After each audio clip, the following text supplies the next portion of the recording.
Primero, pedir disculpas de todos ustedes. Esta mañana, sé que muchos de ustedes han pedido una conferencia, una entrevista conmigo, pero también teníamos la obligación de respetar normas internas del anfitrión para que se inaugure. Antes no podía haber alguna conferencia y tampoco ha habido transmisión directa de este evento. Generalmente nuestros debates siempre han sido de carácter público. Eso no digo por una cuestión de figuración, sino más bien para información de nuestros pueblos. Venimos a esta cumbre de jefe de Estado, así como muchos presidentes plantean sobre el tema de integración, inclusión, democracia, todo para combatir la pobreza, trabajar por la igualdad, acabar con esas profundas asimetrías de familia a familia, de país a país, inclusive de continente a continente. Y esa mi intervención tenía muchas diferencias, no con todos, sino con muchos de los presidentes que intervenían. Si hablamos de integración de América, pero siento que estamos en una etapa de desintegración. No está presente Cuba, ya por razones por demás conocidas. No es posible que un país pueda vetar la presencia de Cuba. Por tanto, la integración y la ausencia de Ecuador como una ausencia justa en protesta al veto de Estados Unidos hacia Cuba. ¿De qué integración podemos hablar? ¿De qué inclusión podemos hablar si estamos vetando o estamos excluyendo a un país como Cuba?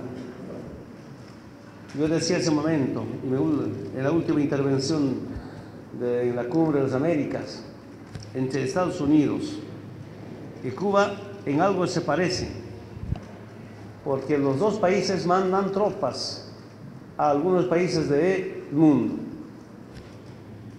Cuba manda tropas para salvar vidas mediante sus médicos. Estados Unidos también manda tropas, pero a acabar con vidas, con bases militares, con intervenciones. Esa es la profunda diferencia.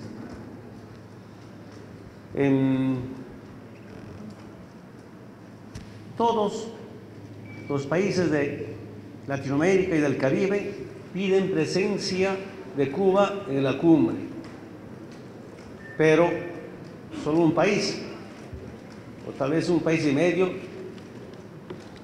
no acepta. Entonces, ¿de qué integración podemos hablar cuando la integración de nuestros pueblos de América es buscada permanentemente en muchos movimientos sociales y no tenemos capacidad de escuchar ese pedido clamoroso de los pueblos de una verdadera integración? Esta mañana me ha llamado la atención y me ha impresionado la intervención de la directora de CEPAL, donde reconoce el crecimiento económico en Latinoamérica. Pero debemos preguntarnos por qué y a qué se debe el crecimiento económico.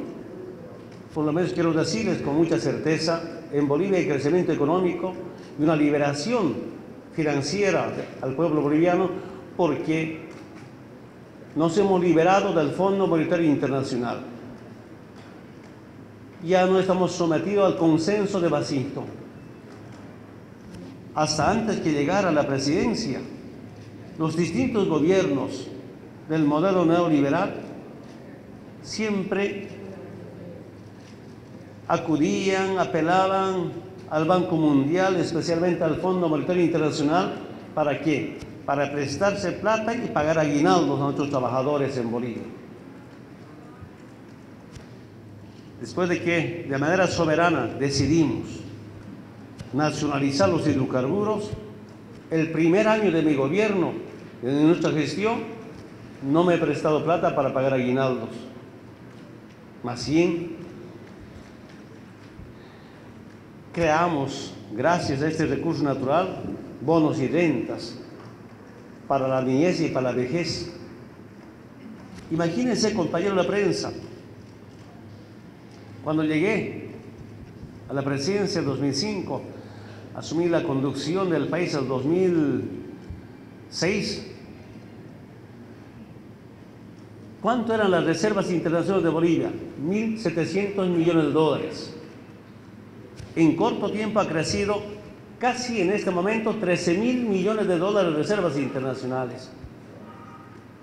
Por eso a veces decía, ¿qué está pasando en Bolivia? ¿Por qué este rápido crecimiento de nuestras reservas internacionales? ¿Cuánto eran los depósitos de los ahorristas en Bolivia? 2005, 3.000 millones de dólares. Ahora tenemos depósitos más de 10.000 millones de dólares. Pero sobre todo de los pequeños, medianos productores. Antes este depósito eran de los empresarios. La inversión pública en 2005 era menos de 600 millones de dólares.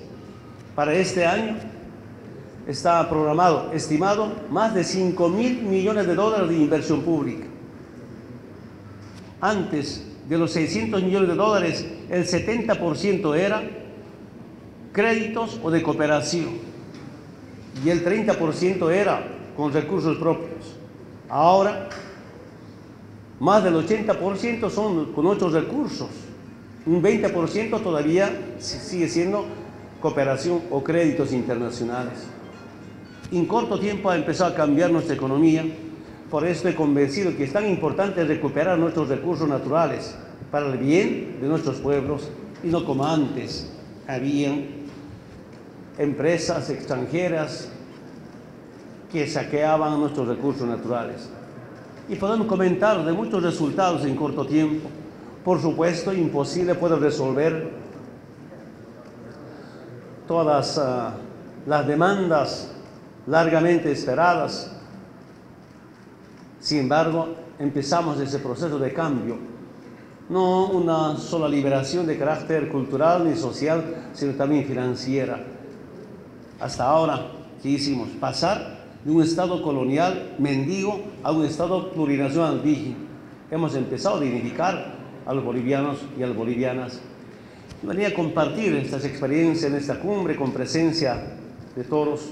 Sin embargo, para así hacer frente a la imposición de algunos gobiernos, presidentes, estamos en cómo desintegrarnos. Y por eso coincido con la propuesta de la presidenta de Brasil, que sea la última cumbre sin Cuba. Que sea la última cumbre sin exclusión ni marginación. Yo quiero decirle, tenía mucha confianza en el presidente Obama. En la última cumbre realizada hace 2 o 3 años atrás, nos dijo, queremos ser socios. Relaciones de respeto mutuo. Sin embargo, todo lo que he vivido en este tiempo ha sido todo lo contrario.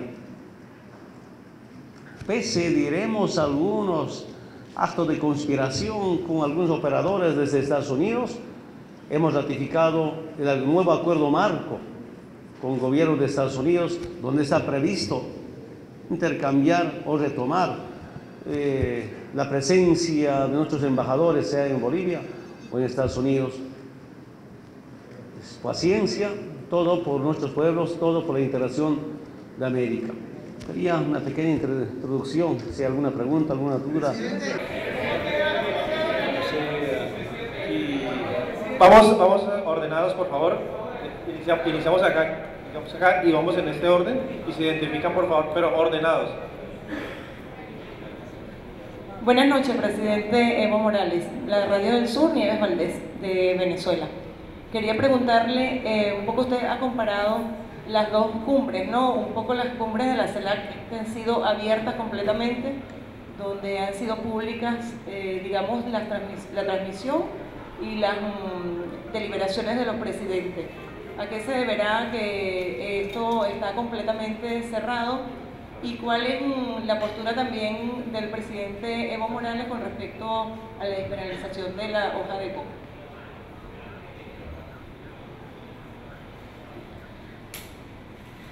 ¿Preguntas?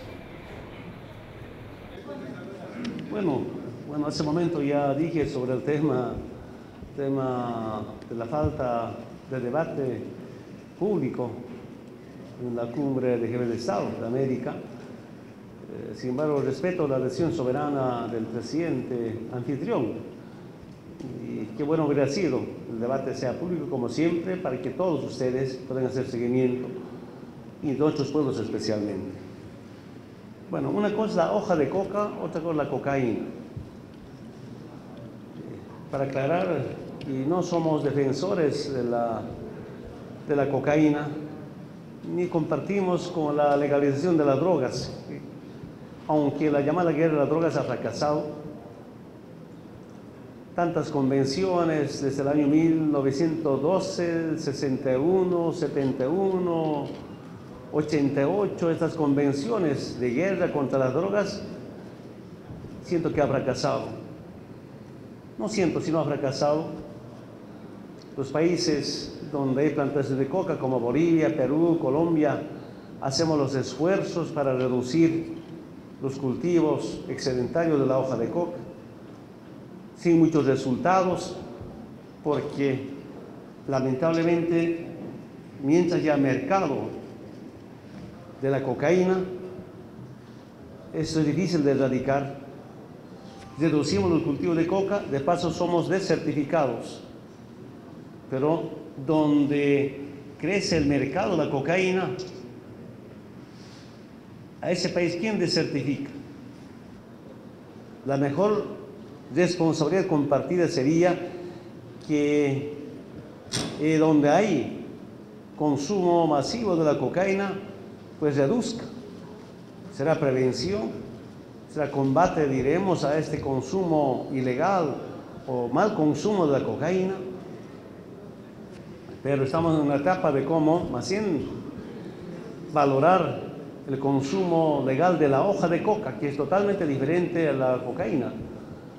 Y en esa tarea esperamos contar con la comunidad internacional. Imagínense, ¿cómo es posible que en algunos estados de Estados Unidos sea legal el consumo de cocaína bajo receta médica, pero que no se les reconozca el consumo tradicional de la hoja de coca? Tenemos muchas investigaciones de las universidades de Europa, de Estados Unidos, en la década del 90, una investigación de la Universidad Harvard de Estados Unidos que decía: la hoja de coca es uno de los alimentos, uno de los mejores alimentos del mundo. Y nos recomendaba a los científicos de esta universidad no solo masticar, pistear, sino comer la hoja de coca. A mí me ha sorprendido. Ni siquiera nuestras universidades de Bolivia investigaron sobre el contenido alimenticio de la hoja de coca, pero son algunos resultados. Por tanto, tenemos la obligación de defender la hoja de coca en su estado natural, que no significa defender la cocaína. Y, por supuesto, algunas empresas, algunos movimientos sociales dan el valor agregado a la hoja de coca con fines benéficos para la humanidad y no para dañar al ser humano.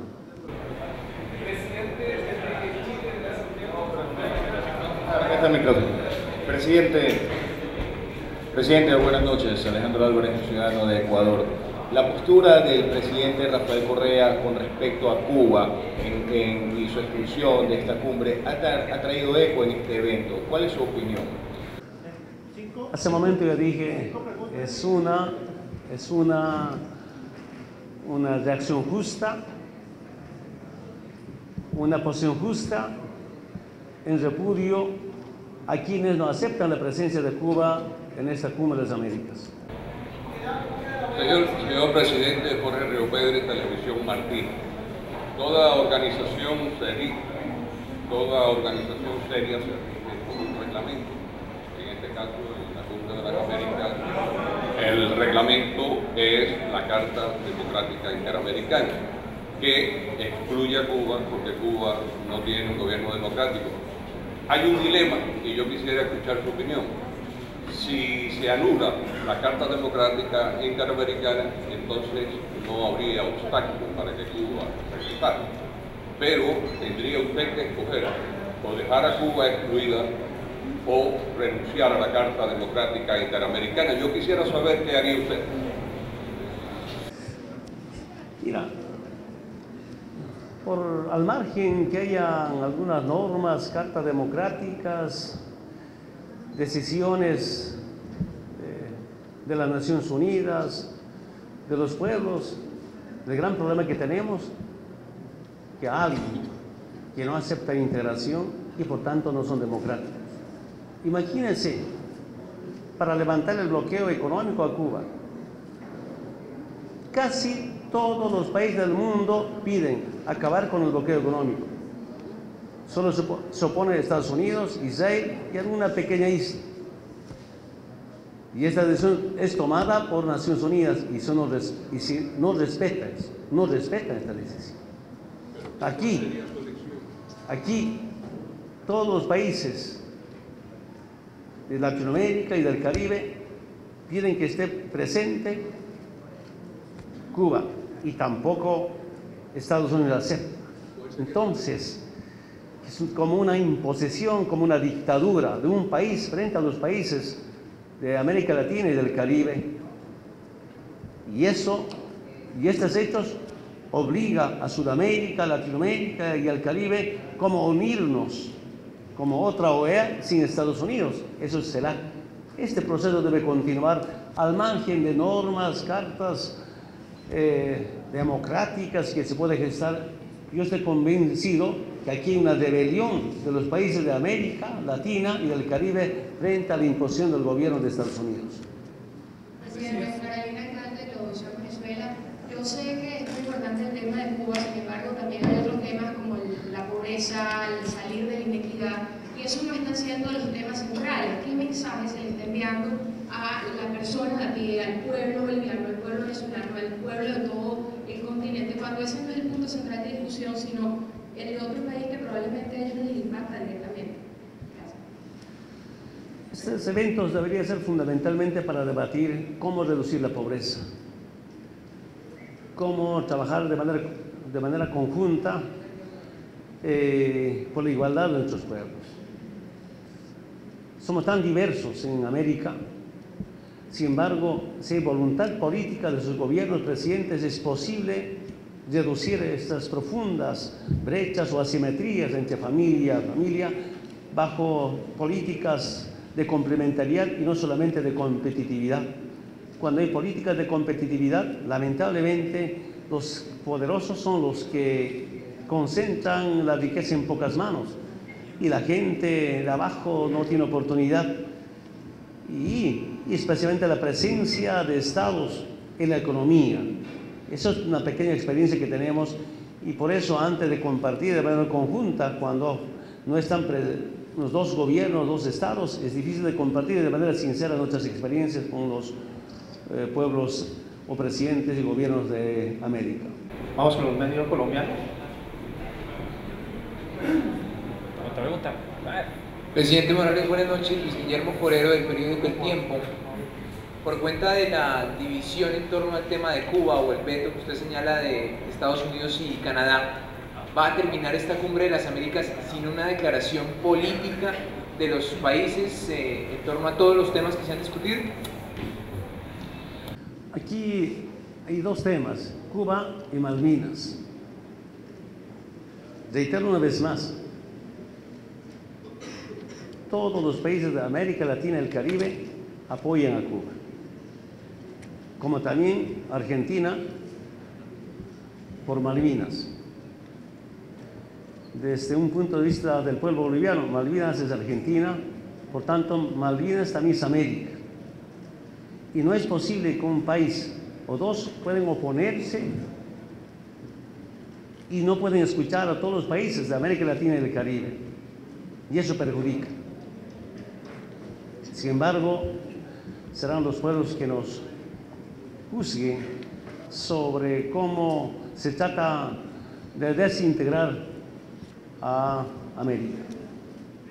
Buenas noches, soy Sheila Urdaneta, Diario La Verdad Venezuela aquí, presidente. A ver, mi pregunta es si ya la reunión de hoy concluyó y si además del tema de Cuba hubo algún otro punto álgido en el que se pusieron o no se pusieron de acuerdo. Dos cosas muy sencillas, yo diría. Si el gobierno de Estados Unidos apoya o reconoce este gran sentimiento de los pueblos de América Latina y el Caribe, expresada mediante sus presidentes o gobiernos sobre el tema Malvinas y Cuba, hay integración, hay inclusión y hay democracia. Y si no, con seguridad no hay ninguna integración en América por culpa de Estados Unidos. Hay todavía quienes van a intervenir el día de mañana, pero de manera personal quiero decir que nuestros cancilleres nos informaron que mañana hubiera, después del debate, especie de un retiro de presidentes. ¿Para qué? Este ya es un retiro, ¿verdad? No están los medios de comunicación. ¿Para qué otro evento llamado el retiro de los presidentes? ¿Qué vamos a debatir? Nada. Yo presidente, Eduardo Rivera de Venezuela, presidente, el ALBA ha decidido no participar en más cumbres. ¿Se podría plantear una retirada de países masiva de la Organización de Estados Americanos? ¿Se podría estudiar esa situación? Yo saludo la gran posesión no solamente de los países de ALBA, sino la presidenta de Brasil, de Argentina, otros presidentes de los países caribeños expresaron que debe ser la última cumbre sin Cuba. Si no, estoy seguro que no habrá más cumbres de América como hubo hasta ahora. Presidente, Néstor Augusto desde Radio Bio Bio de Chile. Consultante a su arribo, justamente a Cartagena, dio gracias a las organizaciones que apoyan sus demandas de una salida al mar hacia justamente el país vecino, hacia Chile. ¿Cuáles son los próximos pasos que va a seguir su gobierno? ¿Qué es lo que espera? Porque lo hemos escuchado también en Hawái, en Paraguay, en las diversas cumbres donde usted coloca esto sobre el tema. ¿Se conversó cuál es el pensamiento de sus pares? ¿Cuáles son los próximos pasos a seguir, por favor? Todos buscamos una integración, y para que haya una verdadera integración en Sudamérica o en América, necesariamente hay que resolver hechos históricos. Realmente yo quedo sorprendido cómo es tener mar acá en Cartagena. Soy capaz de no irme de Cartagena hacia Bolivia, como océano Atlántico, envidiable. Este océano Pacífico Atlántico que tiene Colombia, y por eso hay un gran sentimiento del pueblo boliviano de retornar al océano Pacífico con soberanía. Tenemos mucha confianza todavía en el presidente y su gobierno, porque hay pueblos que sienten, el pueblo chileno, tengo mucha admiración al pueblo chileno de expresar su pensamiento de cómo resolver este tema. Veremos qué hacer, pero es un pedido clamoroso del pueblo boliviano y de muchos países de Latinoamérica, países europeos, su solidaridad con Bolivia y especialmente los movimientos sociales. ¿Planteó la demanda en el plenario? ¿En el plenario planteó la demanda, presidente? Presidente, muy buenas noches. Diana Vélez, del Teleantioquia Noticias. Presidente, hay una fuerte crítica respecto y un escepticismo muy grande desde 1994, cuando se realizó la primera cumbre de las Américas, escepticismo que viene del hecho de considerar que este tipo de encuentros no tienen utilidad, no sirven para nada y son cantos a la bandera. Finalmente se determina una declaración, pero esa declaración no tiene seguimiento, no tiene verificación y no termina en nada. ¿Usted considera que estos encuentros, al margen de todas esas discusiones políticas, sí son útiles para el continente? Bueno, yo no he participado en estos eventos internacionales, aunque en la penúltima cumbre de jefe de Estado, que ha sido un fracaso, un documento a medias, pero yo les decía en este evento, a ver, documentos gestados desde hace 6 meses, mediante las cancillerías, casi documentos ya preparados, pero faltándonos semanas, aparecen nuevos problemas, nuevas necesidades de los pueblos, y eso nunca estaban tomados en cuenta. los documentos trabajados por nuestros diplomáticos a veces no son acordes con las nuevas necesidades que tienen nuestros pueblos. Además de eso, nunca se cumple. Y quisiéramos ser muy prácticos en esta cumbre, a ver que Estados Unidos apoye a Cuba y Argentina. Ya se integra América. Y si no, estamos camino a desintegración. Imagínense, no solamente son los países de la ALBA, que dicen que sea la última cumbre sin Cuba, sino muchos países del Caribe, de Sudamérica, que no son parte de los países de la ALBA. Eso significa que hay un gran sentimiento que va creciendo por Cuba, por esa injusticia que existe contra Cuba. Muchas gracias.